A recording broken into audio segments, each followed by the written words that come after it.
यह कहानी सुहाग रात पर आधारित है।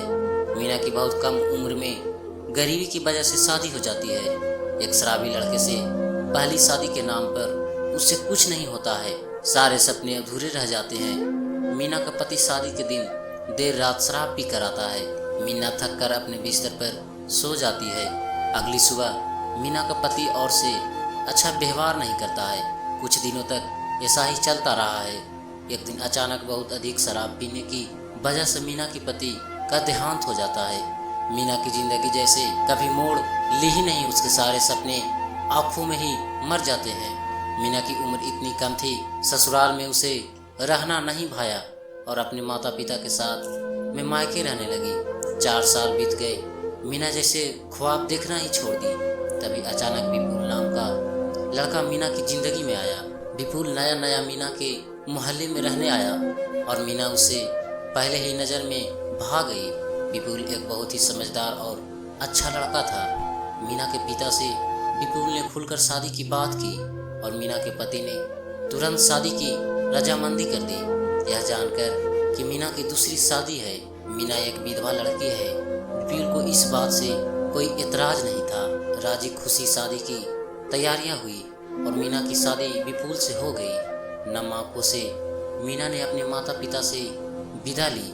मीना और विपुल गाड़ी में सवार होकर अपने घर जाने लगे। देर शाम हो गई है। रास्ता काफ़ी लंबा था। गाड़ी में मध्य मध्य म्यूजिक बज रही थी जो मीना को काफ़ी अच्छा लग रहा था। मीना की आंखें फिर से भी बोल के साथ सपना देखने लगी।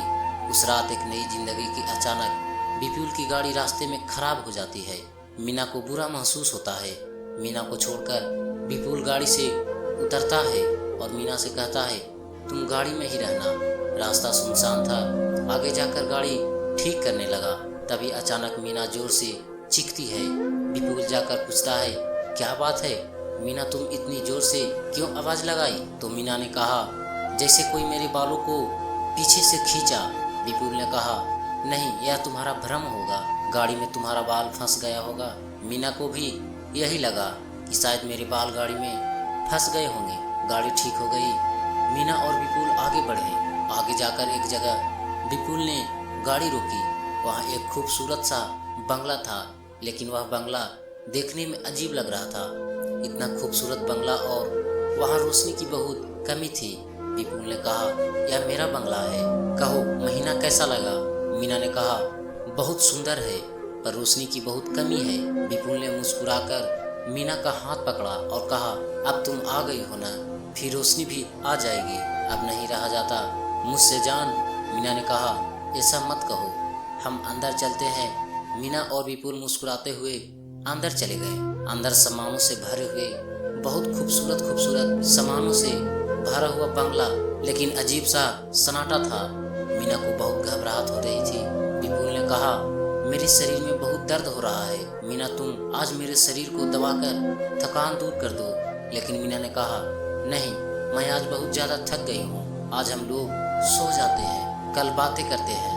विपुल ने कहा, जैसा तुम सोचती हो वैसा ही होगा। अगली सुबह मीना उठकर चाय बनाती है और विपुल को उठाकर चाय देती है और कहती है, उठ जाइए, सुबह हो गई है, चाय पी लीजिए और ऑफिस जाइए। विपुल चाय पीकर कहता है, चाय बहुत अच्छी बनी है। मीना की तारीफ करते हैं और कहता है, सॉरी डार्लिंग, कल तुम्हें ऐसे ही सोना पड़ा, तुम्हारी सुहागरात अधूरी रह गई। मीना ने कहा, कोई बात नहीं, हमारा साथ 1-2 दिन का नहीं, पूरे 7 जीवन का है। सुहागरात होती रहेगी। मीना कुछ परेशान थी।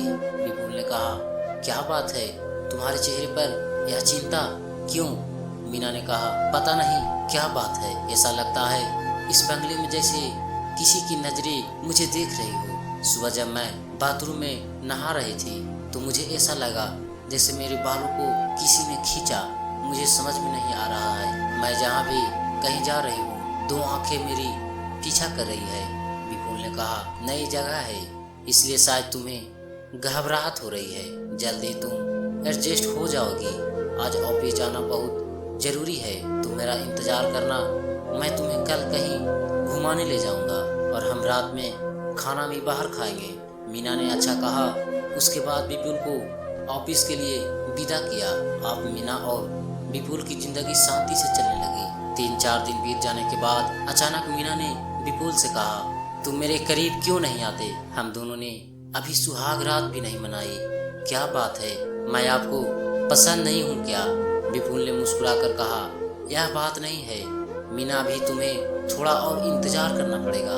हमारे परिवार की है, पुरानी परंपरा है कि शादी के बाद पति और पत्नी बिल्कुल किसी तरह के संबंध में नहीं बनते हैं, बिल्कुल वह दोस्त की तरह रहते हैं। तो तुम्हें भी हमारे परिवार में हमारी परंपरा निभानी पड़ेगी। अगर हम ऐसा नहीं करेंगे तो हमें परिवार का श्राप लगेगा।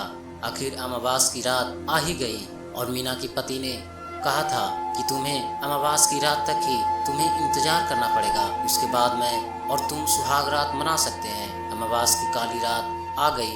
मीना के मन में फिर से नए सपने पलने लगे। मीना की आंखें नए सपने देखने लगी।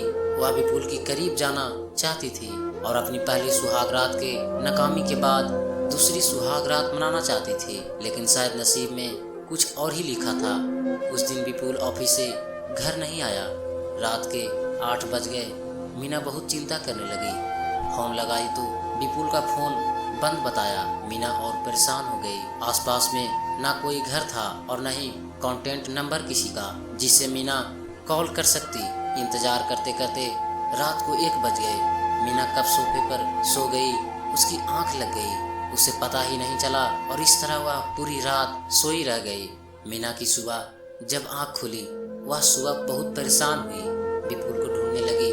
विपुल का कहीं पता ही नहीं चला और विपुल नहीं आया।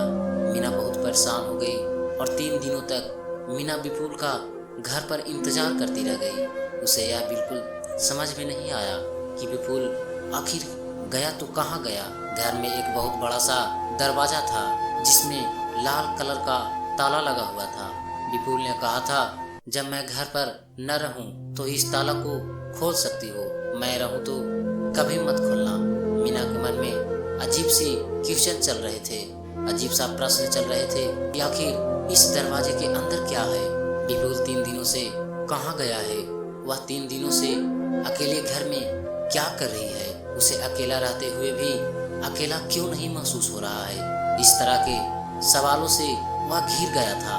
मीना का मन आखिरकार यह चाबी जो ताले के बगल में रखी हुई थी, उस चाबी से दरवाजे का ताला खोल दिया। दरवाजे को खोलते हैं मीना के सामने वह दृश्य आया जिसकी वह कल्पना भी नहीं कर सकती थी। कमरे के अंदर विपुल, उसके माता पिता के पूरे परिवार की बड़ी बड़ी तस्वीरें लगी हुई थी और विपुल की माँ, विपुल की जो तस्वीर थी उस पर एक बड़ी सी माला चढ़ी हुई थी जिसके नीचे विपुल का जन्म और मृत्यु की तिथि लिखी हुई थी। यह देखकर मीना अचंभित हो गई कि अगर विपुल मर चुका है और विपुल की मरने की तिथि 4 साल पहले की थी, तो विपुल अगर 4 साल पहले मर चुका है तो ये कौन है जिसके साथ शादी करके इसके साथ 8 दिनों से रह रहा हूँ। इन सब सवालों के साथ शायद अब मीना को पूरी जिंदगी काटनी पड़ी। मीना समझ गई थी कि दूसरी सुहाग रात भी उसके नसीब में नहीं थी। विपुल कोई इंसान नहीं, एक आत्मा था जिसे मीना बहुत ज़्यादा पसंद आ गई थी और उसने मीना से शादी करके अपनी कामना पूरी की। मीना बहुत खुश थी।